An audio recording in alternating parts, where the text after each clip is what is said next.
علیکم ورحمۃ اللہ وبرکاتہ۔ الحمدللہ وکفا وسلام علی حبیبہ المصطفیٰ، اما بعد فاعوذ باللہ من الشیطان الرجیم، بسم اللہ الرحمن الرحیم۔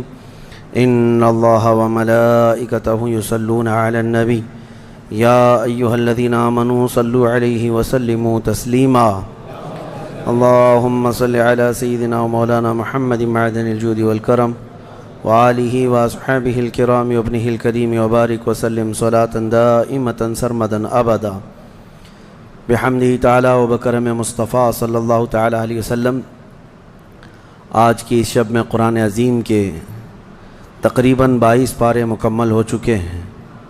اللہ کریم بقیہ قرآن عظیم کو صحیح تجوید سے پڑھنے اور آپ کو سماعت کرنے کی توفیق عطا فرمائے۔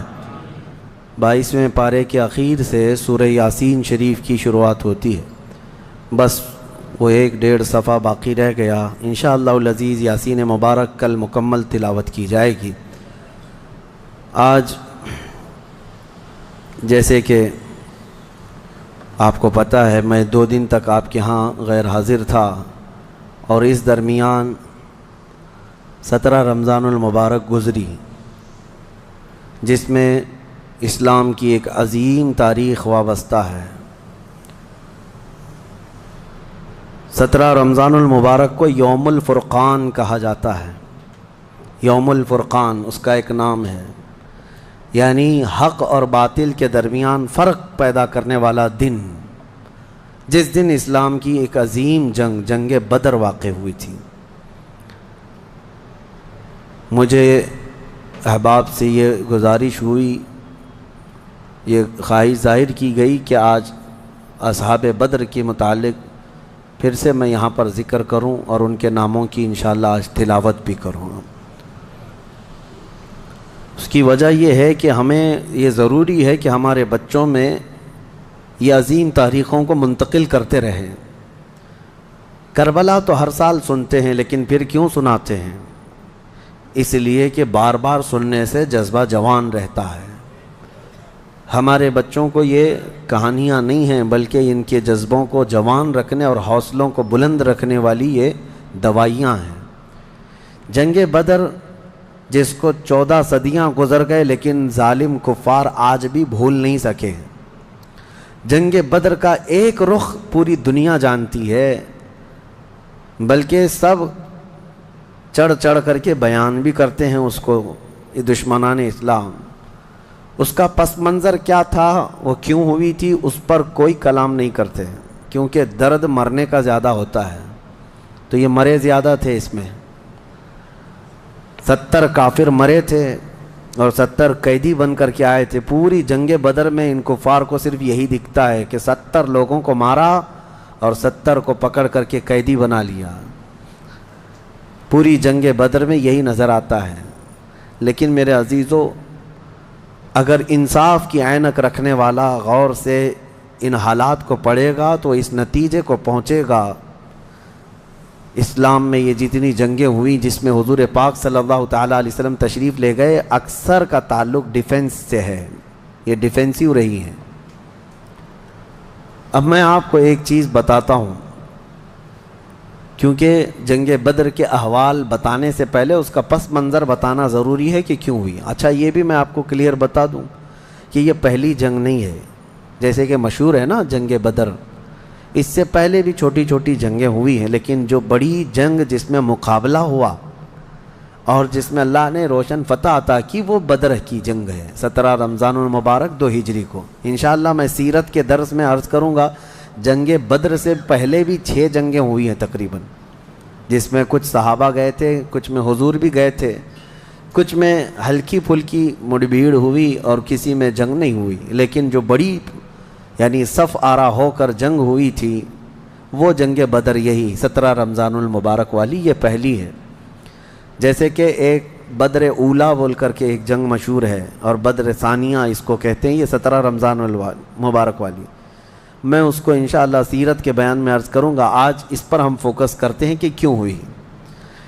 13 سال مکہ مکرمہ میں نبی پاک صلی اللہ تعالیٰ علیہ وسلم نے گزارے، اعلان نبوت کے بعد۔ ویسے تو 53 سال آپ وہاں رہے، 13 سال اعلان نبوت کے بعد کیا کیا تکلیفیں نہیں اٹھائیں. آپ نے سیرت کے درس میں بھی سنا ہوگا اس رسول محترم صلی اللہ تعالیٰ علیہ وسلم کو مارا بھی گیا، پیٹا بھی گیا، ان کے ساتھیوں کو طرح طرح کے عذابات دیے گئے. تاریخ آج محفوظ ہے لیکن ظالموں کو یہ نظر نہیں آتا آتنک کون پھیلایا ہوا تھا. یہی کفار تھے، یہ مشرکین تھے، یہ دہشت گرد تھے. مجھے بتاؤ، رسول پاک کے غلاموں کو سولی پر لٹکا کر ان کی ناک کاٹنا، ان کے کان کاٹنا، ان کے ناخنوں کو پکڑ سے کھینچنا، کیا یہ دہشت گردی نہیں ہے؟ حضور پاک صلی اللہ تعالیٰ علیہ وسلم کے چہیتے صحابی حضرت عمار بن یاسر کو انہوں نے آگ میں جلایا تھا. حضرت بلال حبشی کو تو روزانہ رسی پیر میں ڈال کر کھینچا جاتا تھا. حضرت عامر بن فہیرہ، حضرت ابو فقیہہ، حضرت خباب ابن الارت، حضرت خبیب ابن عدی، حضرت سیدہ سمیہ، ان کو تو گھوڑے کے پیروں میں باندھ کر کے شہید کر دیا گیا تھا. کیسے طرح طرح کے عذابات دیے تھے کفار مکہ نے. ایک دو نہیں ہے، ظلم کی ایک لمبی داستان ہے. اور پھر پلس اس پر نبی پاک صلی اللہ علیہ وسلم کو ان کے خاندان سمیت سوشل بائیکاٹ کر کے رکھنا. حضور نے 3 سال تک 2 پہاڑیوں کے بیچ کے درے میں گزارے ہیں، اور ایسے کہ پورے مکہ والے پہرا لگا کر بیٹھتے تھے 24 گھنٹے تک نگرانی کہ کوئی جا نہ پائے حضور تک، ان کے خاندان تک. ان دنوں میں نبی پاک صلی اللہ علیہ وسلم پتے کھاتے رہے اور چمڑوں کو ابال کر کے پانی میں وہ کھاتے رہے. 3 سال گزرے ہیں. جبکہ مشرکین مکہ میں سے ہی کچھ اہل خیرت جو تھے انہیں رحم آ گیا ان معاملات کو، اور انہوں نے یہ معاہدہ توڑا. وہ آ کر کے، کوئی دوسرے نہیں، صحابہ نے نہیں، جو کافر تھے انہی میں سے 10-12 لوگ، انہوں نے دیکھا اتنی تکلیف یہ ہم میں ہی سے تو ہیں، اور وہ بھی قریش خاندان جو ہم میں سے سب سے معزز خاندان ہے، اس کا ایسا بائیکاٹ کرنا کہ ان تک ایک چاول کا دانہ نہ پہنچے. یہ کیسی مصیبتیں ڈال کر رکھی گئیں اپنے بھائیوں پر. مشرکین نے خود یہ توڑا تھا معاہدہ، اور پھر ان کو ہر طرح کے سہولیات مہیا کر دی تھی حضور کے خاندان کو. یہ تکلیفیں 70 صحابہ مکہ چھوڑ کر کے حبشہ جا چکے تھے ہجرت کر کے. معمولی بات ہے، آپ کے محلے سے 4 لوگ جائیں کیا حالات ہوتے ہیں. یہ آج ظالم کتے جو ہے گھروں کے دروازوں پر زبردستی کا بورڈ لگا کر کے پلائن کرتے رہتے ہیں، ہاں، کہ یہاں سے محلہ خالی ہو رہا ہے مسلمانوں کی وجہ سے، ایک ہندو گھر یہاں سے شفٹ ہو رہا ہے، ہجرت کر رہے ہیں، مائیگریٹ کر رہے ہیں. یہ ناٹک ہے، کوئی چیز نہیں. کبھی تم نے تاریخ یہ بتائی کہ 70 صحابہ جو اپنا گھر بار سب چھوڑ کر، جس میں خود رسول اللہ کی بیٹی بھی ہے، حضرت رقیہ اور حضرت عثمان غنی، دونوں حضور کے داماد بھی، حضور کی بیٹی بھی ہیں، یہ حبشہ چلے گئے تھے ہجرت کر کے. حضور صلی اللہ علیہ وسلم کے خاندان کے کتنے لوگ، حضرت جعفر طیار مولا علی کرم اللہ وجہہ الکریم کے سگے بھائی ہیں. حضور پاک صلی اللہ علیہ وسلم کے خاندان کے کتنے لوگ نکل کے جا چکے تھے حبشہ میں، ایتھوپیا. عرب لوگ افریقہ میں جا کر کے رہ رہے ہیں. اور پھر اس کے 3 سال کے بعد حضور خود ہجرت کر کے چلے گئے مدینہ. تو حضور ہجرت کر کے گئے تو کیا اکیلے گئے؟ 1 سال نہیں گزرا تھا کہ مکہ میں جتنے مسلمان تھے سب کے سب ہجرت کر کے مدینے چلے گئے. مکہ والوں کو سکون سے رہنا چاہیے نا، بات ہو گئی نا. میں آپ کو بتا دوں، کفار و مشرکین کبھی کسی بات سے راضی نہیں ہوتے، اور نہ کبھی یہ سکون، ذہنی سکون ان کو نہیں حاصل ہو سکتا. تم اگر کوئی محلہ چھوڑ کر کے بھی چلے گئے تو تمہارے سے دشمنی ان کی کم نہیں ہوتی. جو دشمن ہے وہ دور بیٹھ کر کے ہی جلتا رہتا ہے کہ وہاں سکھ سے کیوں رہ رہے ہیں یہ لوگ، یہاں سکون سے کیوں رہ رہے ہیں لوگ. مدینے جب رسول پاک اور ان کے صحابہ گئے تو مکہ والوں کو تو جو معاملہ تھا ختم ہو گیا. جن سے تمہاری روزانہ لڑائی ہوتی تھی وہ جا چکے، نہ ان کے صحابہ ہیں نہ وہ رسول پاک وہاں پر ہیں. نہیں، اس کے باوجود ان کفار مکہ نے کیا کرنا شروع کیا؟ 10 لوگ، 15 لوگ، 20 لوگ کبھی جتھا بنا کر کے مدینے تک جاتے تھے. رات کے وقت وہاں کے مسلمانوں کے باغیچے کھجوروں کے جلا کے آ جاتے. اور کبھی اگر 2-4 صحابہ مسلمان باہر نظر آتے تو ان کو پکڑ کر پیٹتے تھے، مارتے تھے. کہاں پر؟ مدینے میں جا کر. جب اس قدر ظلم بڑھ گیا تب میں آپ کو بتاؤں 13 سال کے بعد اللہ نے جہاد کا حکم نازل فرمایا. اے محبوب کھڑے ہو جائیں اور جو آپ سے لڑ رہے ہیں ان سے مقابلہ فرمائیں۔ 13 سال تک تو کبھی لڑنے کا حکم نہیں آیا۔ مدینہ طیبہ میں جانے کے بعد جب مسلمانوں کی اپنی ریاست بن گئی، وہاں اپنی ایک حکومت اسٹیبلش ہو رہی ہے، تب یہ جا کر کے اگر اس کے اندر دسیسہ کاری کریں، پیوند کاری کی بجائے وہاں جا کر کے شب خون ماریں رات کے وقت، تو پھر اللہ تعالیٰ کا حکم نہیں آئے گا۔ میں اس سے قبل ایک مثال سے پوچھا تھا آپ کو، یہ کہتے ہیں نا، آج بھی ہم نے 22ویں پارے میں ایک آیت پڑھی ہے، ملعونین اینما ثقفوا اخذوا وقتلوا تقتیلا۔ اس کو وہ 26 آیتوں میں گناتے ہیں جس کو یہ لوگ کہتے ہیں آتنک کا بڑھاوا دیتی۔ اللہ نے فرمایا لعنت کیے ہوئے لوگ ہیں یہ سب، جہاں پائے جائیں پکڑے جائیں اور ٹکڑے ٹکڑے کر کے مارے جائیں۔ یہ آیت ہے، اور یہ کہتے ہیں کہ یہ دیکھو آتنک کو بڑھاوا دیتی، یہی دیکھ کر کے مسلمان کاٹتے ہیں سب کو۔ میرے عزیزو، آیت جو نازل ہوئی کب ہوئی؟ یہی میں نے آپ کو یہی مثال اس سے قبل بتائی تھی۔ ہمارا دیش، ہمارا ملک امن و امان کے ساتھ رہ رہا ہے، 4 لوگ بھی اگر دشمن ملک کے ہمارے ملک میں داخل ہو جائیں تو ہائی اتھارٹی کیا حکم دے گی؟ سپریم کورٹ ہو یا وزارت داخلہ، ہوم منسٹری ہو یا کوئی بھی ڈپارٹمنٹ کے لوگ کیا حکم دیں گے؟ یہ 4 دشمن جہاں پائے جائیں ان کو پکڑو اور مار دو۔ پولیس کو تو آن دا اسپاٹ شوٹ کرنے کا حکم ہوگا، انکاؤنٹر کر دیں ان کا۔ کیوں؟ ہمارے ملک کا نقصان کر سکتے ہیں۔ یہی بات تھی مدینے میں جا کر کے جب مکہ کے کفار نقصان کر رہے تھے، صحابہ کو مار رہے تھے، حکم آیا کہ اب ان کے ساتھ نرمی نہیں، اب ان کے ساتھ لڑو اور اپنی جان کی حفاظت کرو۔ آج ہر ملک اتنا ڈیفنس کا اختیار رکھتا ضرور ہے، جاؤ گھس کر کے دکھاؤ کسی ملک میں، بغیر ویزے کے جائیں گے تو پکڑ کر کے مار ڈالیں گے، بارڈر کراس کرو تو شوٹ کر دیں گے، جبکہ چوری کرنے کی نیت نہ ہو تب بھی۔ لیکن اسلام جو مارنے آ رہے تھے ان کو مارنے کا حکم دیا۔ اب سنو بدر کیوں ہوئی تھی؟ مسئلہ یہ تھا، دوسری ہجری تھی، مکہ مکرمہ میں قافلہ تجارت کا قافلہ ملک شام جا رہا تھا۔ اچھا، اب شام کا جو لوکیشن ہے وہ مدینے کے پاس سے ہو کر گزرتا ہے، راستہ ایک شاہراہ ہے، یعنی جس کو کہتے ہیں ہائی وے، سب سے بڑا انٹرنیشنل ہائی وے اس زمانے کا، وہ مدینے کے پاس سے گزرتا تھا۔ تو ملک شام تجارت کے لیے جو جانے والے ہوتے تھے مکہ سے، وہ اسی راستے سے جاتے، مدینے کے پاس سے قریب سے گزرتا، قریب کا مطلب بہت قریب بھی نہیں۔ تو نبی پاک صلی اللہ علیہ وسلم نے فرمایا جب تک ہمارا مکہ والوں سے امن کا ایگریمنٹ نہ ہو جائے، معاہدہ نہ ہو جائے، ہم ان کا ہر راستہ بھی روکیں گے، ہم ان کا راستہ بھی روکیں گے۔ ہوتا ہے یا نہیں؟ اگر آپ کا کسی دوسرے سے جھگڑا ہو جائے تو آپ آس پاس کے راستے بھی بلاک کر دیں گے کہ دشمن ادھر کے راستوں کو بھی استعمال نہ کرے۔ یہی معاملہ تھا۔ حاج جو ہے دنیا کو میں بتاؤں، یہ راستہ روکنے والی بات کو بھی میں بتاتا ہوں۔ کہتے ہیں کہ مکہ والے تجارت کے لیے ملک شام جا رہے تھے تو ان کا راستہ روکنے کا کیا حق تھا؟ مدینے والوں کو کیا حق تھا؟ آج مجھے بتاؤ، جس ملک سے تمہاری دشمنی ہو جائے کیا وہ اپنا فلائی زون تمہیں یوز کرنے دے گا؟ تمہارا پلین بھی اڑ کے جا سکے گا اس ملک کے اوپر سے؟ سعودی نے تو ابھی بین کر رکھا تھا قطر کو، اس کا نہ پلین اترتا نہ ہی ہوائی اسپیس استعمال کر سکتا تھا۔ قطر جو ہے کوئی چیز استعمال نہیں کر سکتا۔ ان کی آپسی دشمنی میں جب یہ راستے بند کر سکتے ہیں، آپسی دشمنی تھی، یہ کون سی اسلام اور کفر کی دشمنی؟ اسی طرح سے ایران پر جو پابندیاں ہیں، ایران کا ایک جہاز جس سے اس کے سفارتی تعلقات نہیں، کیا وہ اسرائیل کے اوپر سے اڑ سکتا ہے؟ نہیں اڑ سکتا۔ راستے تو آج بھی ان لوگوں نے بند کر رکھے ہیں، ایک دوسرے کی تجارت کے، ٹریڈنگ پابندیاں آج بھی چلتی ہیں۔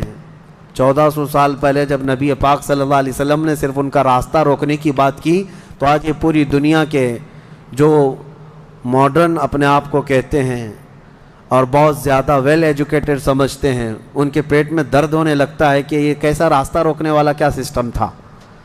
راستہ روکنے والا وہی سسٹم تھا جو آج تمہارا باپ روکتا ہے، امریکہ۔ جس طرح سے لوگوں کے اوپر تجارت کی پابندیاں لگاتا ہے، جس طرح سے ہائی ڈیوٹی کسٹم لگا کر کے لوگوں کی اکنامک کو گراتا ہے، یہ تو وہی سسٹم ہے نا. لیکن نبی پاک صلی اللہ علیہ وسلم نے ایسا نہیں کیا تھا. صحابہ کرام کو مدینے سے کہا کہ دیکھو اگر ان کا قافلہ تجارت کا شام جا رہا ہے تو ہم جائیں گے، راستہ روکیں گے. حضور اپنے صحابہ کو لے کر نکل پڑے. یہ 17 رمضان جنگ بدر کی بات نہیں کر رہا ہوں، اس سے پہلے کی بات کر رہا ہوں. 6 مہینے پہلے حضور گئے، چند مہینے پہلے یا چند دن پہلے، ایگزیکٹ نہیں کہہ رہا ہوں. تو ابو سفیان قافلہ تجارت کا جو لے کر جا رہا تھا وہ سپہ سالار یا امیر قافلہ تھا. اس کو خبر ہو گئی کہ نبی پاک صلی اللہ تعالیٰ علیہ وسلم اپنے صحابہ کے ساتھ میرا راستہ روکنے آئے ہیں، تو راستہ کاٹ لیا اور ملک شام دوسرے راستے سے پہنچ گیا. حضور پاک صلی اللہ علیہ وسلم کو نہیں ملا. حضور واپس مدینے آ گئے. کئی دن گزرے، ملک شام میں اس نے تجارت کی، خوب نفع کمایا اور واپس مکہ تو جانا تھا. تو مکہ جب جانے لگا تو پھر میرے آقا کو خبر آئی. نبی پاک صلی اللہ علیہ وسلم نے پھر صحابہ سے کہا کہ چلو پھر سے اس کا راستہ روکتے ہیں. پھر گئے، لیکن اس بار ابو سفیان پھر خبر پا کر کے دوسرے راستے سے چلا گیا مکہ. لیکن مکہ پہلے ہی ابو سفیان نے قاصد بھیج دیا تھا، کہا تھا کہ محمد اور ان کے ساتھی تمہاری تجارت کو لوٹ لیں گے، ختم کر ڈالیں گے، قافلہ تمہارے ہاتھ نہیں آئے گا، تم ہماری مدد کے لیے آؤ. یہ قاصد مکہ جیسے ہی پہنچا وہاں کھلبلی مچ گئی. سب جمع ہو گئے جتنے خاندان تھے کہ ہمارا بھی مال ہے، ہمارا بھی مال ہے. اور ابو جہل تو بھڑکا رہا تھا، خوب بھڑکا رہا تھا. سب کو جمع کر لیا. لیکن اتفاق ایسا کہ وہ مکہ والوں کے نکلنے سے پہلے ابو سفیان اپنی تجارت کا قافلہ صحیح سلامت مکہ لے کر پہنچ گئے. بات ختم ہو گئی، تجارت کا قافلہ آ گیا. جو سمجھ بوجھ والے تھے انہوں نے خیر منائی، کہا کہ چلو ہمارا مال پہنچ گیا، اب ضرورت نہیں جانے کی. لیکن ابو جہل کسی بات پر خاموش نہیں تھا. کہا کہ نہیں، ہم محمد اور ان کے ساتھیوں کو مزہ چکھائیں گے کہ انہوں نے روکنے کی کوشش کیوں کی. اگر آج ہم ان کا مقابلہ نہیں کریں گے تو آگے ہماری تجارت کے لیے بڑے مسئلے پیدا ہو جائیں گے. اور اس کے بعد سب کو بھڑکاتا رہا. کتنے بہت سارے چھوڑ کر چلے گئے، لیکن پھر بھی ابو جہل کے بہکاوے میں جتنے آئے وہ 1000 کی تعداد میں تھے. اور وہ لوگ پورے ہتھیار سے لیس ہو کر ساز و سامان سب لے کر کے نکل پڑے مدینے آنے کے لیے، کہ مدینے جا کر کے ان کا سب اینٹ سے اینٹ بجا کر کے آئیں گے. اب نبی پاک صلی اللہ علیہ وسلم راستے میں نہیں تھے. 2 بار گئے اور واپس آئے، قافلہ روکنے کے لیے واپس آئے. لیکن جیسے ہی حضور کو یہ خبر ہو گئی کہ وہ لوگ مدینے پر حملہ کرنے کے لیے نکل رہے ہیں، اصل وجہ سن لیجئے بدر کی اصل وجہ. جب وہ لوگ 1000 کی تعداد میں مکہ سے نکل چکے تھے اور میرے آقا کو یہ خبر مل گئی، مخبر نے آ کر بتایا کہ جنگ کی تیاری سے مدینے کے اوپر حملہ آور ہونے کے لیے نکلے ہیں مکہ کے لوگ. اب نبی پاک صلی اللہ علیہ وسلم نے صحابہ سے فرمایا کہ ان کو مدینے پہنچنے مت دینا. اگر مدینے آ گئے تو مدینے کو توڑ پھوڑ کریں گے، شہر میں داخل ہوں گے، جنگ ہوگی تو کچھ نہ کچھ گھر ٹوٹیں گے، کسی کی آبادی اجڑے گی، کچھ نہ کچھ نقصان ہوگا، لہذا ہم خود مدینے سے باہر نکلتے ہیں. نبی پاک صلی اللہ علیہ وسلم اب اس ارادے سے اپنے صحابہ سمیت باہر نکلے. اس میں تعداد مختلف روایات کے مطابق 313 314 315 319 اور ایک میں 360 اصحاب بدر کی تعداد پہ الگ الگ روایات ہیں. 313 صحابہ کی روایت بہت سارے محدثین نے روایت کی ہے، اور 360 کی بھی روایت ہے، 360 لوگ بھی تھے. بہرحال وہ اس طور پر کہ بچے دوسرے لوگ سب ملا کر کے کسی نے شمار کیا اور کسی نے صرف خالص جنگ کرنے والوں کو شمار کیا.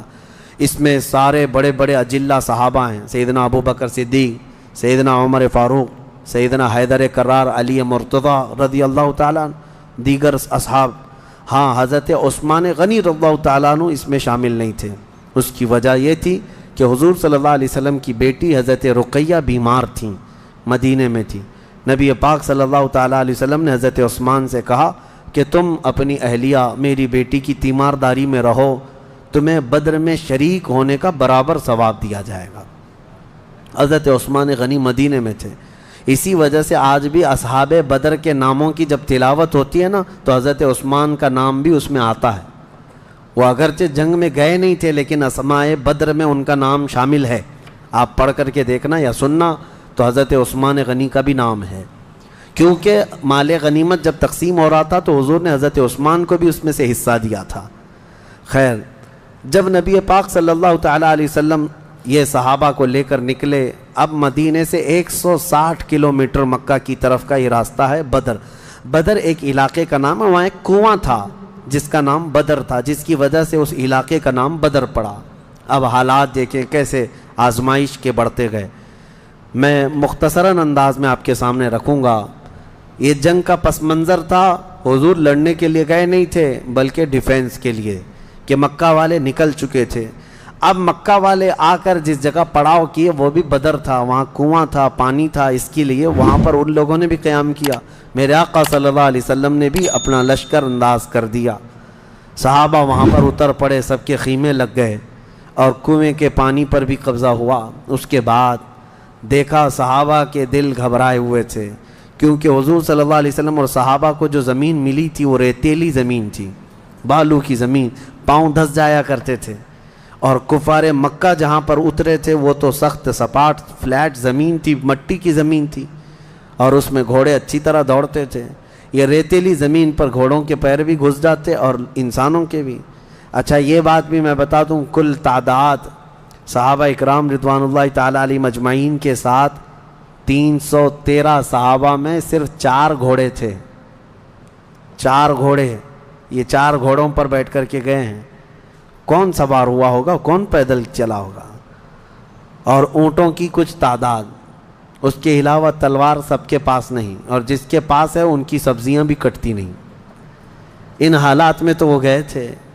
نبی پاک صلی اللہ تعالیٰ علیہ وسلم کے ساتھ جب گئے، اب وہاں پر صحابہ اکرام کے دلوں کے اندر تھوڑی گھبراہٹ آنے لگی کہ ہم زمین اس طرح کی ہے، اور تعداد جب ان کی دیکھتے ہتھیار سے لیس تو یہ عرض کرتے کہ کیا ہوگا. پہلی جنگ ہو رہی تھی نا، آمنا سامنا پہلی مرتبہ ہو رہا تھا. اب نبی پاک صلی اللہ تعالیٰ علیہ وسلم سب صحابہ کو لے کر رات کو بیٹھتے ہیں. اب اس میں جو نبی پاک صلی اللہ تعالیٰ علیہ وسلم کے سامنے صحابہ اکرام سے مشورہ ہو رہا تھا، اب وہ ایمان کی بات ہے. حضور نے صحابہ کی بات یہ سنی کہ جو مہاجرین تھے وہ یہ کہہ رہے تھے کہ انصار کا تو کچھ گیا نہیں، ہمارا گیا ہے. مکہ میں ہمارے مال لوٹے، ہماری جائیدادیں لوٹیں، انصار مدینے میں رہتے ہیں، مکہ کے کفار نے ان کا تو کچھ بگاڑا نہیں. ہو سکتا ہے کہ انصار جو ہے جنگ میں انٹرسٹ نہ لیں، ان کا کیا گیا ہے، یہ مہاجرین کی جنگ ہے. انصار جو ہے ہو سکتا ہے انٹرسٹ نہ لیں، وہ نہ آئیں. یہ ان کے دلوں میں بات تھی. حضور پاک صلی اللہ علیہ وسلم نے محسوس کر لیا، کیونکہ 69 انصار صحابہ اس کے اندر تھے. 69 بڑی تعداد ہوتی، 70 صحابہ تقریباً انصار تھے.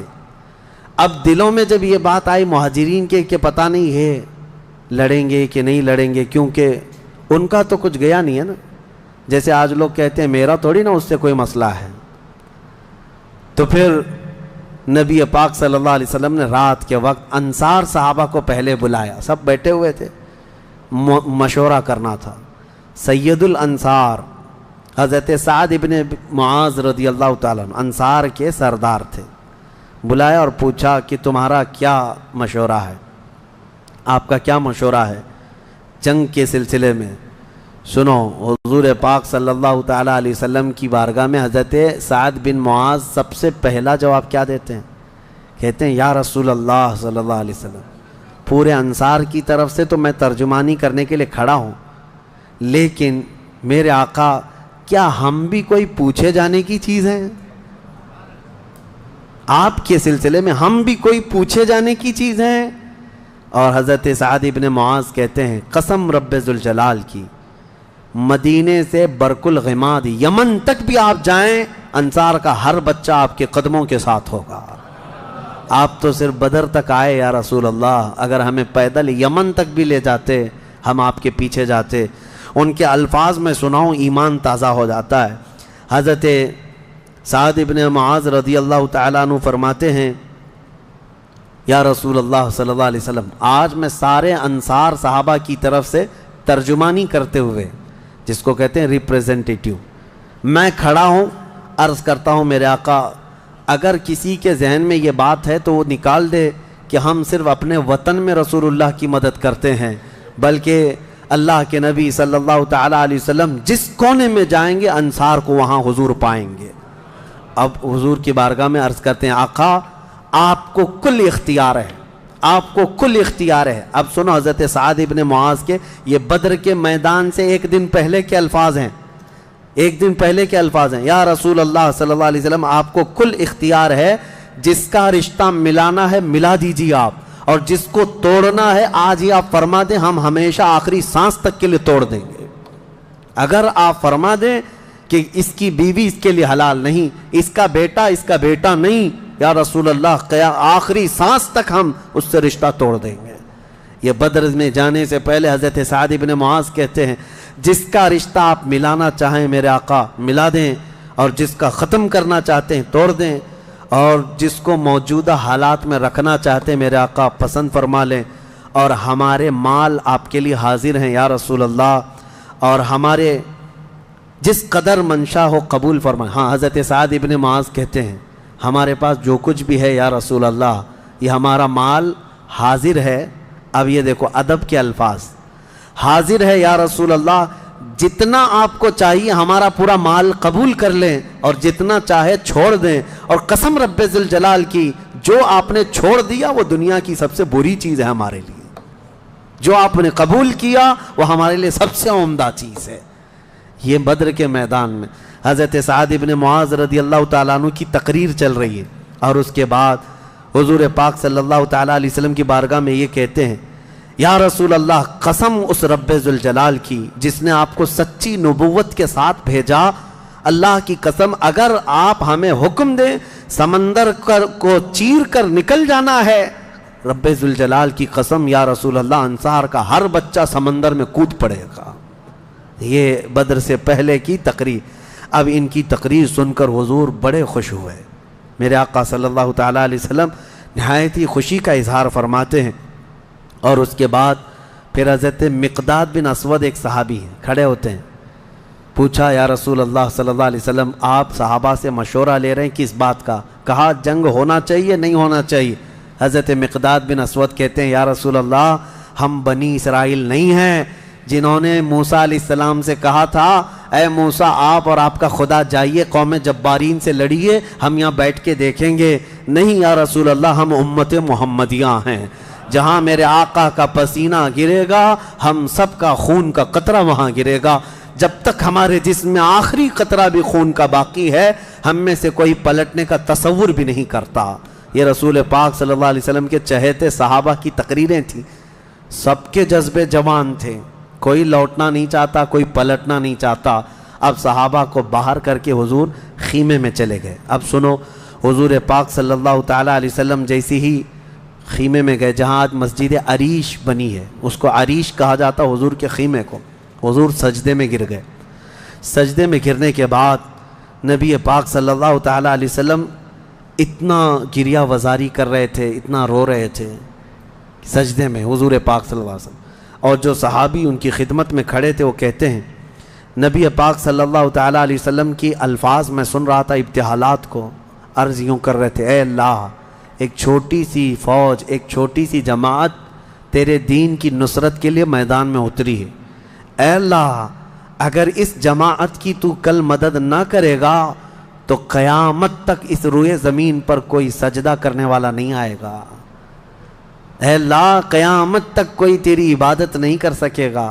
یہ محبوبانہ انداز ہے میرے آقا کا، یہ کوئی دھمکی نہیں ہے اللہ کو، رب تعالیٰ کی بارگاہ میں گڑ گڑانا کہ مولا اگر ان کی مدد نہیں کرے گا تو پھر کون تیری عبادت کرے گا۔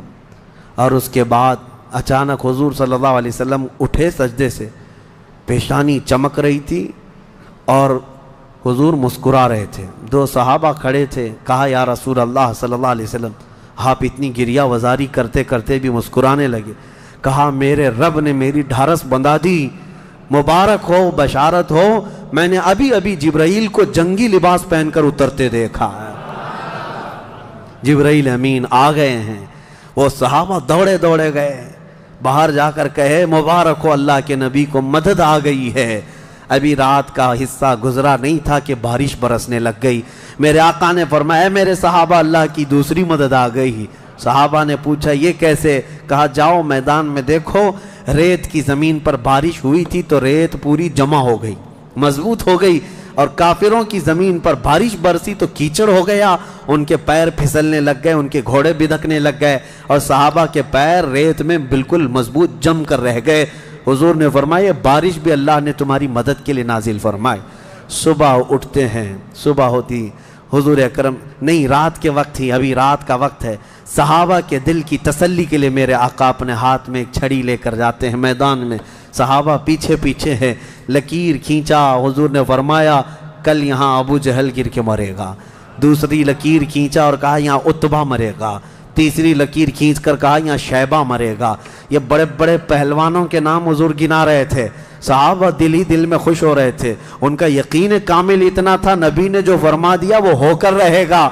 رات کے وقت ہی صحابہ کو یہ معلوم تھا ان کفار کے کتنے وکٹ گرنے والے ہیں، کتنے پہلوان زمین بوس ہونے والے ہیں، کتنے موت کی گھاٹ پہنچنے والے ہیں، صحابہ کو یہ معلوم ہو گیا تھا، اور دل چوڑے تھے، سینے کشادہ تھے۔ صبح ہوتی ہے، نبی پاک صلی اللہ تعالی علیہ وسلم ابھی اپنے خیمے میں تھے، عریش میں، میدان بدر کے خیمے میں تھے، ایک صحابی دوڑتے ہوئے آتے ہیں، آ کر کے بارگاہ مصطفیٰ میں عرض کرتے ہیں یا رسول اللہ صلی اللہ علیہ وسلم ہماری تعداد بڑھ گئی، ہماری تعداد بڑھ گئی۔ حضور پاک صلی اللہ علیہ وسلم سے وہ کہہ رہے ہیں پہلے کافروں کی تعداد اتنی زیادہ تھی، 1000 کی تعداد، صحابہ دیکھتے گھبرا جاتے، اور اس پر وہ کمینے کیا کر رہے تھے؟ رات بھر ناچ رہے تھے، گانے گا رہے تھے، کباب بھون رہے تھے، اور نعرے لگا رہے تھے جیت ہماری، جیت ہماری، جیت ہماری، جیت ہماری۔ ان کے الفاظ تھے، اشعار گنگنا رہے تھے، اور رات بھر کھانا پینا، رقص سرور، ڈھول باجے سب چلتا رہا، اور ادھر صحابہ عبادت میں مصروف ہیں، اللہ کی بارگاہ میں گڑ گڑا رہے ہیں۔ اور صبح جب ہوئی تو ایک صحابی دوڑتے ہوئے آئے، کہا میرے آقا ہماری تعداد بڑھ گئی ہے، 313 نکلے تھے لیکن میدان میں اب بہت زیادہ ہو گئے ہیں ہم لوگ۔ حضور پاک صلی اللہ علیہ وسلم نے فرمایا میرے چہیتے جاؤ، وہ ہماری تعداد نہیں، اللہ کے ملائکہ آ چکے، اللہ کے فرشتے آ چکے تمہارے اس فوج کے اندر۔ صحابہ کہتے ہیں جب میدان میں ہم اترے، اب یہ 17 رمضان المبارک جمعہ کا دن تھا، یوم البدر، یوم الفرقان جس کو کہتے ہیں۔ میرے عزیزو، اسلام کی عظیم تاریخ پنہاں ہے، اس میں عظیم تاریخ پنہاں ہے۔ نبی پاک صلی اللہ تعالیٰ علیہ وسلم کی طرف سے میدان بدر میں سب سے پہلے اترنے والے کون لوگ تھے؟ کون لوگ تھے؟ سب سے پہلے نبی پاک صلی اللہ تعالیٰ علیہ وسلم کی طرف سے حضرت امیر حمزہ رضی اللہ تعالیٰ، دوسرے حضرت ابو عبیدہ بن جراح، تیسرے حیدر کرار شیر خدا علی مرتضیٰ رضی اللہ تعالیٰ عنہ۔ یہ تینوں حضرات اترے، اور ان کے مقابل میں جو کفار آئے تھے وہ اپنے اپنے وقت کے بڑے بڑے پہلوان تھے، بڑے بڑے پہلوانوں کو انہوں نے اتارا تھا میدان بدر میں۔ اور جب مقابلہ ہوا تو سب سے پہلا وار حضرت امیر حمزہ کا سامنے والے پر پڑا، وہ گاجر کی طرح کٹ کر گر گیا ایک ہی وار میں۔ حضرت ابو عبیدہ بن جراح زخمی ہوئے، سامنے والے سے تھوڑے زخمی ہوئے، پھر حضرت حمزہ نے وہ بھی محاذ سنبھالا اور ان کے مقابل کو بھی مار کر گرایا۔ ادھر حضرت علی کرم اللہ وجہہ الکریم کی عمر کم تھی، اس وقت ان کی عمر زیادہ نہیں تھی، 22 سال کی عمر یا 25 سال کے اس وقت کی عمر تھی حضرت علی کرم اللہ وجہہ الکریم کی۔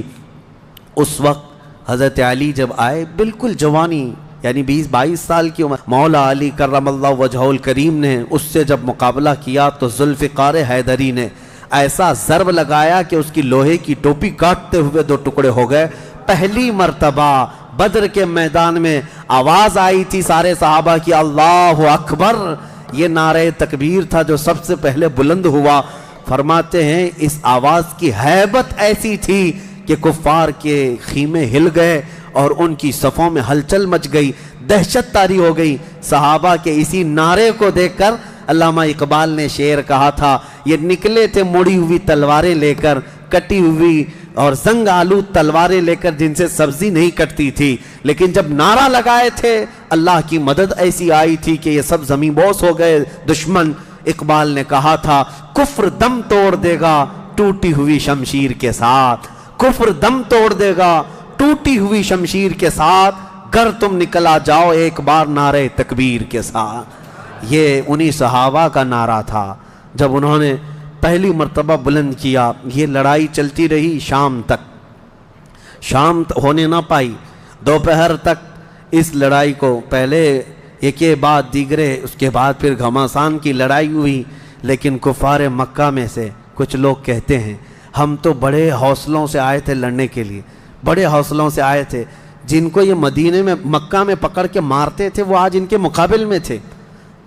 کوئی کسی کا غلام تھا، کوئی کسی کا رشتہ دار بھی تھا، لیکن مقابلے میں جب آئے وہ کفار مکہ کہتے ہیں ہم تو بڑے ہمت کے ساتھ لڑنے کے لیے آئے تھے، لیکن جب ہم لڑنے جا رہے تھے تو ہمارے مقابل میں اجنبی لوگ آ رہے تھے، اجنبی لوگ آ رہے تھے، اور ان کی ہیبت ایسی طاری ہوتی کہ ہم نے ان کو نہ مکے میں کبھی دیکھا تھا نہ مدینے میں کبھی دیکھا تھا۔ یہ وہ بدری ملائکہ تھے جو جبرائیل امین کی سپہ سالاری میں آئے تھے۔ اب یہاں ایک بات میں بتانا چاہتا ہوں، ایک فرشتہ اتر جائے کافی ہے۔ آپ کو پتا ہے قوم شعیب جب نافرمانی کر رہی تھی تو اللہ تعالیٰ نے عذاب کیا بھیجا تھا؟ جبرائیل امین علیہ السلام کو اتارا تھا، انہوں نے ایک چیخ ماری تھی، چنگھاڑ، اور ان کی آواز کی ہیبت سے جتنے پہاڑوں میں تھے یہ قوم شعیب سب کے بھیجے کانوں سے نکل آئے تھے اور زمین پر گر کر مر گئے تھے۔ تو یہاں جبرائیل امین اکیلے آ جاتے، صرف آواز لگاتے، کسی کو تلوار اٹھانے کی بھی ضرورت نہیں، یہ 1000 پورے کیڑے مر جاتے۔ لیکن یہ وجہ کیا ہے؟ مفسرین نے فرمایا یقیناً ایک فرشتہ بھی مدد کے لیے کافی ہوتا، لیکن اللہ نے بدر کے میدان میں 5000 فرشتے اتارے، یہ عظمت مصطفیٰ کے لیے، یہ رسول اللہ کی عظمت کے لیے۔ کبھی کبھار تعداد جو ہے وہ شان بتانے کے لیے ہوتی ہے، عظمت بتانے کے لیے ہوتی ہے۔ ہاں ایک جھنڈا کافی ہوتا ہے، لیکن کبھی 10 جھنڈے لگاؤ تو اس کی عظمت بڑھ جاتی ہے۔ ہاں 2 باڈی گارڈ کافی ہوتے ہیں، لیکن 10 کھڑے ہو جائیں تو اس کی ہیبت اور طاری ہوتی ہے۔ یہ ایک انسانی ذہن بنا ہوا ہے۔ اللہ تبارک و تعالیٰ نے اپنے محبوب کی عظمت شان کی وجہ سے 5000 ملائکہ کو اتارا۔ اب یہ جنگ ہوتی رہی، اس میں صحابہ تو لکڑیوں سے جنگ کرتے رہے، سب تلواروں سے نہیں، کچھ صحابہ تو لکڑیوں سے جنگ لڑتے رہے، اور لکڑیوں سے ہی کئی کو مار کے گرایا، اور 70 جو ہے موت کے گھاٹ اتر گئے، اور اس میں معمولی 70 نہیں تھے، بڑے بڑے گرو گھنٹال تھے، جتنے بھونکتے تھے مکہ میں بیٹھ کر۔ ابو جہل مر گیا، حضرت بلال حبشی کا آقا امیہ بن حرب وہ مر گیا، اور کئی ایسے بڑے بڑے عتبہ شیبہ جیسے بڑے بڑے کافر، یہ سب کے سب موت کے گھاٹ اتر گئے۔ بدر کی ایک لڑائی ایسی کہ اچھوں کی جڑ کاٹ کر رکھ دیا۔ اب یہاں پر حضور پاک صلی اللہ تعالیٰ علیہ وسلم کا رحم بھی دیکھیں۔ حضور ملاحظہ فرما رہے تھے، جب امیہ گر کر زخمی ہوا تھا، حضور نے جو صحابی لڑ رہے تھے کہا کہ روک دو اس کو۔ امیہ جو لڑ رہا تھا وہ بڑا ہٹا کٹا پیسہ والا مکہ کا بڑا آدمی تھا، تو جو صحابی لڑ رہے تھے انہوں نے گرا دیا، وہ زخمی ہو کر گرا، حضور نے فرمایا چھوڑ دو اس کو، وہ صحابی ہٹ گئے۔ حضور نے فرمایا بلال حبشی کو بلاؤ۔ بلال کہاں ہے؟ بلال آئے، کہا اے بلال آؤ، جتنا اس نے تڑپایا تھا خوب آج تم بدلا لو اس کے ساتھ، کیونکہ یہی وہ تھا جو حضرت بلال کو ایک ڈرم میں ڈال کر دن بھر رکھتا تھا، لوہے کی ایک ٹاکی بنا کر اس میں ڈال کر اوپر سے ڈھکن ڈال کر گرم دھوپ میں ان کو ایسی رکھ دیتا تھا، بغیر کھانا پانی دیے شام تک ان کو کھولا جاتا تو ان کا جسم پورا اجمرا ہو جاتا تھا۔ ان کی پیٹھ ایسی گل گئی تھی انگاروں میں سلانے کی وجہ سے کہ ریڑھ کی ہڈی دکھتی تھی۔ یہ حضرت بلال کے ساتھ کیا تھا، حضرت بلال حبشی نے مار کر اس کو ختم کیا۔ عدو اللہ، اور حضرت بلال مارتے وقت کیا کہہ رہے تھے یہ بھی سنیے، یہ صحابہ کا جذبہ ہے۔ کہتے ہیں اس کو قتل کیا اور یوں کہا انت عدو اللہ و عدو رسولنا، میں نے تجھے مار دیا ہے اس لیے کہ تو اللہ کا اور میرے حبیب کا دشمن تھا، یہ نہیں کہ مجھے تڑپاتا تھا، یہ نہیں کہ تو نے مجھے بہت مارا ہے اب چکھ لے مزہ۔ حضرت بلال یہ کہتے ہیں تو اللہ کا دشمن تھا اور میرے مصطفیٰ کا دشمن تھا، میں نے تجھے ختم کیا۔ یہ بدر کی وادی میں حضرت معاذ اور معوذ بن عفراء رضی اللہ عنہما، 2 چھوٹے بچوں پر جہاد تو ہے نہیں، لیکن یہ ضد کر کے اصرار کر کے حضور کے پاس آئے تھے، کہا ہمیں اجازت دے دے۔ میرے آقا نے ان کو اجازت دی تو یہ جنگ میں شریک ہوئے۔ حضرت عبد الرحمن بن عوف کہتے ہیں صاحب بڑے بڑے صحابہ، جنگ کے میدان میں نفسا نفسی کا عالم ہوتا ہے، اپنا ڈیفنس کرنا ضروری ہوتا ہے، کہاں سے تیر آئے کہاں سے تلوار آئے، لیکن یہ دو بچے اس طرح سے میدان میں ہیں کہ حضرت عبد الرحمن بن عوف سے کہتے ہیں چچا ہمیں ایک بات بتائیے، ابو جہل کس کا نام ہے؟ حضرت عبد الرحمن بن عوف کہتے ہیں میں ہنس پڑا، ان کی عمر 13 سال کے آس پاس کی تھی۔ کہتے یہ کیا کرو گے تم؟ وہ سردار قریش ہے، پہلوان ہے مکہ کا۔ ان بچوں نے کہا ہم نے دیکھا تو نہیں مگر سنا ہے اس خبیث کے بارے میں کہ وہ ہمارے آقا کو گالیاں دیتا ہے، وہ ہمارے نبی کو گالیاں دیتا ہے۔ یہ اصل محافظین مصطفیٰ تھے، محافظین ناموس رسالت تھے، نبی پاک صلی اللہ علیہ وسلم کی عزت کے لیے۔ میرے عزیزو یہ بچے کھیلنے کے لیے ضد نہیں کر رہے تھے، جان ہتھیلی پر لانے کے لیے ضد کر رہے ہیں۔ حضور پاک صلی اللہ علیہ وسلم کی بارگاہ میں آئے اور اس کے بعد حضرت عبد الرحمن بن عوف کہتے ہیں میں ابھی بات چیت کر ہی رہا تھا کہ ابو جہل سامنے گھوڑے پر بیٹھا جا رہا تھا، میں نے اشارے سے بتایا وہ دیکھو وہی مردود ہے جو گھوڑے پر جا رہا ہے۔ یہ دونوں بچے چیل کی طرح جھپٹ گئے اس کی طرف اور بھاگتے ہوئے اس کی طرف گئے۔ ابو جہل کو یہ ایکسپیکٹیشن ہی نہیں تھا، یہ امید ہی نہیں تھی کہ اس کے مقابل میں کبھی کوئی بچہ آ سکتا ہے۔ غرور و تکبر میں ہمیشہ وہ سوچتا تھا بڑے بڑوں سے ہی لڑنا ہے ہم کو، اور دیکھا تو چھوٹے بچے آئے، ایک بچے نے گھوڑے کی ٹانگ پر تلوار ماری، ابو جہل نیچے گر گیا، گھوڑا بھی گرا وہ بھی گرا، اور جیسے ہی گرا دونوں اس کے سینے پر چڑھ کر بیٹھ گئے، سینے پر چڑھ کر بیٹھ گئے اور گردن پر تلوار رکھی۔ تو جانتے ہیں ظالم یہ زمانے بھر کا بڑا گستاخ اور گستاخوں کا باپ کیا کہتا تھا، عربی میں شعر کہہ رہا ہے اس وقت، کہتا ہے میں عرب ہوں موت سے ڈرتا نہیں، میں عرب ہوں موت سے ڈرتا نہیں، لیکن افسوس مجھے اس بات کا ہے کہ میرے مقابل کا آیا نہیں۔ اس کو افسوس یہ ہے کہ مجھے کوئی پہلوان نے مارا نہیں، مجھے چھوٹے بچے مار رہے ہیں۔ اور بعض لوگوں نے کہا ہے کہ اس کی یہ خواہش تھی، کہا کاٹنا ہے تو گردن تھوڑا نیچے سے کاٹو، کیونکہ سب کٹے ہوئے گردنیں رکھی جائیں تو میری گردن تھوڑی اونچی دکھے۔ غرور و نخوت کبھی نہیں جاتا، گھمنڈ و تکبر کبھی نہیں جاتا۔ ان بچوں نے ختم تو کر دیا ابو جہل کو، اور مشہور ہے کیا ہی بہترین کہا، ہم جیسے لاکھوں کروڑوں کی جوانیاں ان بچوں کے قدموں پر قربان، ہم ان کے ناخنوں تک بھی نہیں پہنچ سکتے جنہوں نے دفاع کیا ہے، ڈیفنس کیا ہے میرے مصطفیٰ کی عزت کا۔ اوروں نے کافروں کو مارا ہوگا، ان بچوں نے تو پورے کفر کو مارا ہے۔ اوروں نے جاہلوں کو مارا تو انہوں نے ابو جہل کو مارا ہے، جہالت کے باپ کو مارا ہے۔ اسی جنگ میں شہزادے حضرت معاذ کا مونڈھا کسی کافر نے مار کر کے ختم کر دیا، تلوار سے کندھے کو مار دیا، لیکن جذبہ ختم نہیں ہوا۔ اس بچے نے دوسرے ہاتھ میں تلوار لی اور لڑنا شروع کیا، اور اپنے ہاتھ کو پیر میں دبا کر کھینچ کے نکال دیا۔ یہ زیادہ دیر تک نہیں، یہ دونوں شہزادے لڑتے رہے میدان بدر میں۔ شام سے پہلے پہلے دونوں بچے بھی شہید ہوئے، حضرت معاذ بھی شہیدوں میں ہیں، حضرت معوذ بھی شہیدوں میں ہیں۔ کس باپ کے یہ بیٹے تھے، کس گھر میں آنکھیں کھولی تھی انہوں نے، جہاں ماں کو قرآن کی تلاوت کرتے سنا، باپ کو محراب عبادت میں دیکھا، اور گٹھی میں ان کے پلایا ہوا تھا عظمت مصطفیٰ۔ سب سے پہلی چیز ہے میرے عزیزو، یہ جان دے چکے میدان میں نبی پاک صلی اللہ علیہ وسلم۔ شام کے وقت جنگ کا پانسا کیسے پلٹا، یہ صحابہ ایسے گھستے چلے گئے ان کے صفوں میں کہ وہ ہیبت سے بھاگنے پر مجبور ہو گئے۔ مکہ کے کفار جتنے بھی تھے سب کے سب اپنا ساز و سامان چھوڑ کر میدان سے بھاگنے لگ گئے۔ وہاں پر اپنے مویشی چھوڑا، اپنے بہت سارے چھوڑا، یہاں تک کہ 70 قیدی پکڑ میں آئے اور 70 مارے جا چکے تھے، 140، اور صحابہ میں 13 شہید تھے، 1 زخمی تھے۔ 13 شہید ہوئے، 1 زخمی تھے، حضرت عبیدہ بن حارث وہ بھی راستے میں جا کر شہید ہوئے۔ تو جنگ بدر کے ٹوٹل شہید 14 ہیں، باقی وہ 70 اور 140 پورے ٹوٹل یعنی قیدی ملا کر۔ شام کے وقت اب سنو میرے آقا صلی اللہ علیہ وسلم کا معجزہ۔ صحابہ کہتے ہیں حضور نکلے، میدان میں آئے، سب کافروں کی لاشیں ایک جگہ کھینچ کر لا کر گڑھے میں ڈال دی گئیں، لیکن لاشیں دیکھنے کے لیے حضور میدان میں جا رہے تھے. صحابہ کہتے ہیں قسم خدا کی ہم نے دیکھا حضور نے جس کے لیے جو دائرہ کھینچا تھا وہ کافر وہیں گر کے مرا تھا, ایک بال بھی باہر نہیں تھا. حضور نے جس کے لیے لکیر کھینچا تھا وہ کافر اسی میں گر کر مرا ہوا تھا. حضور نے جو نشان بنایا تھا ابو جہل وہیں مرا ہوا تھا, عتبہ وہیں مرا ہوا تھا, شیبہ وہیں مرا ہوا تھا. آج کے منافقین کے لیے بھی یہ درس ہے.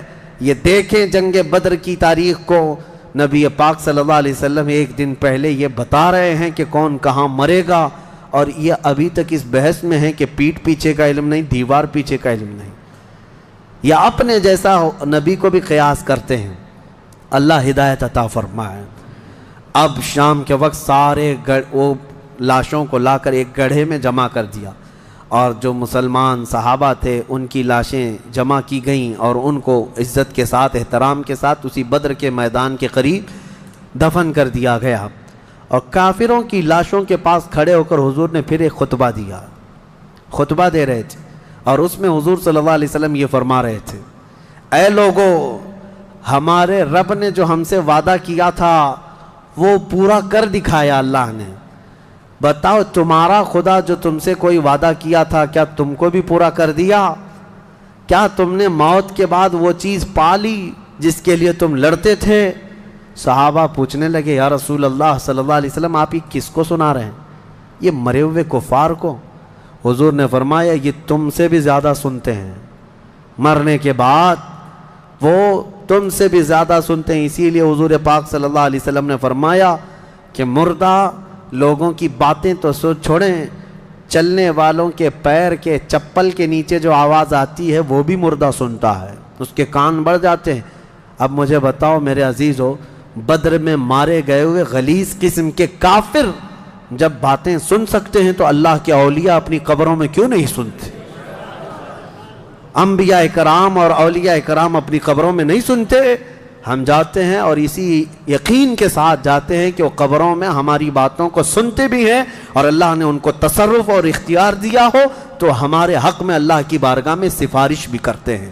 یہ ہے جنگ بدر. اس کا خلاصہ یہی ہے کہ وہ اگرچہ 313 نہتے تھے لیکن یقین کامل تھا. اسی کو اقبال نے کہا ہے, یقین محکم عمل پہ ہم, جہاد محبت فاتح عالم, جہاد زندگانی میں ہیں یہ مردوں کی شمشیریں. کہ یہ وہ صحابہ تھے, ان کے بارے میں کہتے ہیں اللہ کے شیروں کو آتی نہیں روبائی, اللہ کے شیروں کو آتی نہیں روبائی. یہ لومڑی کی طرح نہیں رہتے بلکہ ان کا عزم حوصلہ بڑا جوان تھا, اور میدان میں اترے تھے تو نہ یہ تلواروں کے بھروسے آئے تھے نہ ہاتھی گھوڑوں کے بھروسے آئے تھے, بلکہ ان صحابہ کا صرف یقین یہ تھا اللہ ہمارے ساتھ ہے, رسول ہمارے ساتھ ہے. اے مومنوں, آج اس بدر کی تاریخ کے بعد میں آپ سے بھی یہی کہنا چاہوں گا, آج جتنے بھی ابو جہل ناچ رہے ہوں ان کو ناچنے دو اور پکار کر کہو ان اللہ معنا, بے شک اللہ ہمارے ساتھ ہے, بے شک اللہ ہمارے ساتھ ہے. آزمائش ہوگی, امتحان ہوگا, کچھ تو مریں گے کچھ تو کٹیں گے, لیکن غلبہ حق کا ہی ہوگا. حل الحق یعلو ولا یعلی علیہ, فرمایا گیا حق ہمیشہ بلند ہو کر رہے گا, اس کے اوپر کوئی غالب نہیں آئے گا. ہو سکتا ہے صدیوں تک اس کو کوئی پکڑ کر کے رکھے, حق کو گرفتار کر کے رکھے, لیکن کبھی بھی وہ اس طرح نیست و نابود نہیں کیا جائے گا. قیامت تک حق کو بلند ہونا ہے. اللہ کریم ہم سب کو حق جماعت کے ساتھ زندہ رکھے اور ہمیں غلبہ اسلام کا وہ سنہرا دور عطا فرمائے, جب ہم دیکھیں ہمارے ہر گھر سے آواز آئے لبیک یا لبیک یا لبیک یا. آؤ آج کی اس بدر کی تاریخ کے بعد ہماری بزرگوں کی یہ عادت کریمہ رہی ہے کہ انہوں نے اصحاب بدر رضوان اللہ تعالی علیہ مجمعین کے ناموں کی تلاوت کو حرز جاں بنا کر رکھا ہے. کہ بزرگوں نے فرمایا یہ 313 صحابہ کے ناموں میں اتنی تاثیر ہے کہ جو ان کے ناموں کی تلاوت کرتا ہے اللہ تعالیٰ اس کی کوئی دعا رد نہیں فرماتا. کئی حکایتیں حضرت دوانی رحمۃ اللہ علیہ, حضرت دارانی رحمۃ اللہ علیہ, انہوں نے کئی حکایتیں نقل فرمائی ہیں. فرماتے ہیں کہ پچھلے زمانے میں کئی ایسے حالات دیکھنے کو آئے جنہوں نے اسماء بدر رضوان اللہ علیہم اجمعین کی تلاوتیں کی ہیں، وہ راستے میں ڈاکوؤں سے محفوظ رہے۔ ایک صاحب تھے، وہ تجارت پر جا رہے تھے اور بیچ راستے میں سمندر میں ڈاکوؤں کی کشتیاں آئیں اس کی تجارت کے قافلے کو لوٹنے کے لیے، اور یہ اپنی کشتی میں اسماء بدر یعنی بدری صحابہ کے نام اپنے پاس رکھا اور تلاوت کرتا رہا۔ رات کے وقت کئی جگہ سے ڈاکوؤں نے حملہ کیا تو یہ اکیلا تھا۔ کہتا ہے میرے پیچھے سے اچانک ایک فوج آئی اور پھر وہ اچانک ان ڈاکوؤں سے لڑنے لگی، اتنا لڑی کہ وہ سب ڈاکوؤں کو مار کر ختم کیا، پورا پانی خون سے لال لال تھا۔ میں پڑھ کر کے دیکھا کہ یہ کون ہے، مدد کے لیے آئے ہیں۔ پلٹ کر کے میں نے پوچھا، آئی ہوئی جماعت نے کہا جن کے ناموں کی تو تلاوت کر رہا ہے ہم وہی اصحاب بدر ہے، رسول اللہ صلی اللہ تعالیٰ علیہ وسلم کے ساتھی ہیں، اللہ نے ہمیں تصرف دیا ہے۔ میرے عزیزو، آج بھی وہ صحابہ جو شہید ہیں ان کے متعلق قرآن کیا کہتا ہے؟ مردہ مت سوچو بھی مت، کہنا تو دور کی بات ہے، اللہ نے فرمایا وہ زندہ ہیں، تمہیں اس کا شعور نہیں۔ آج میں ان کے ناموں کی تلاوت کرتا ہوں، ہر نام پر آپ رضی اللہ عنہ کہیں، کیا اللہ ان سے راضی ہو، اور اس نیت سے کہ ہماری جو بھی پریشانیاں ہیں، مصیبتیں ہیں، بیماریاں ہیں، اللہ تعالیٰ سب دور فرمائے، دفع فرمائے، اور بیماریوں میں اللہ ہمیں شفا عطا فرمائے۔